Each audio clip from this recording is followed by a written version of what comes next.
How you going, guys? I hope the weather is better than it is at my house. It is absolutely hosing down. So what I've got for you today, like promised from last week, is a raspberry and white chocolate slice. This slice is honestly the best slice I've ever had, hands down. I picked the recipe up from my mother. So it's Mama's recipe, and I hope you guys enjoy it. It's really easy to make and it tastes phenomenal.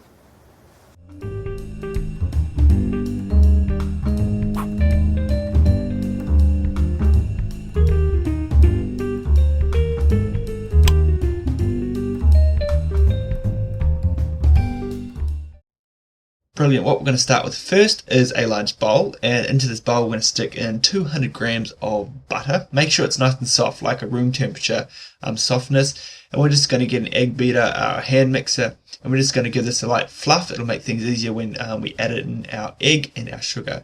So following this little mix, we're going to stick in one egg. Once again, turn your hand mixer up to high and just cream the butter until it's nice and fluffy.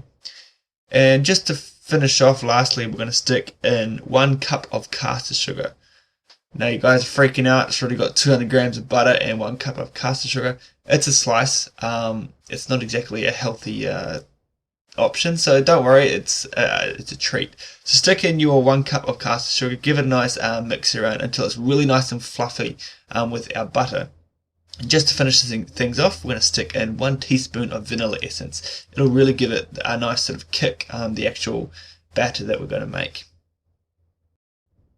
Once our butter is really nice and creamed, really nice and light coloured and fluffy, I'm going to stick in our dry ingredients. I'm going to start with 2 cups of just plain flour, followed by 2 teaspoons of baking powder.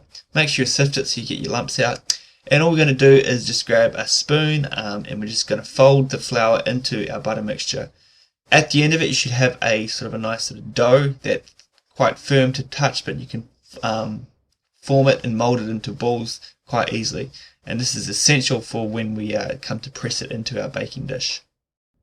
Okay, so now I've got my baking dish. It's roughly around 11 inches by 7 inches, so it's a rectangle. Just get something around that size.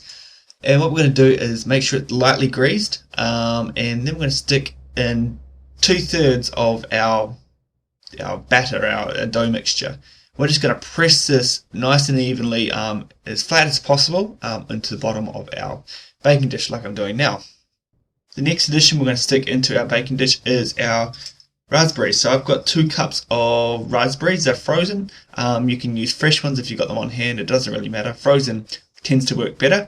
And we're just going to layer these on top of our first layer of dough, followed by around a cup or half a cup to a cup of white chocolate that we just chopped up into small pieces. Now for the final layer, we're going to grab that other third of our dough that we've set aside, and we're just going to crumble this over the top of our raspberries and chocolate, like I'm doing here. It doesn't need to be really small. Just rip off, tear chunks off the dough and just scatter them nice and evenly across the top of our slice. It may look a little bit patchy, but when you come to cook it, it'll spread itself out.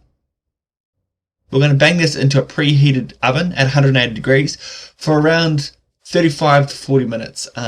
We don't want to overcook it. The top should be really nice and golden brown, and the center should be just a little bit chewy. So there you have it. Really simple, and it absolutely tastes phenomenal. I really do implore you guys to give it a shot, and you won't be disappointed. So until next time, I've got a recipe for chocolate chip cookies. I'll see you on the flip side.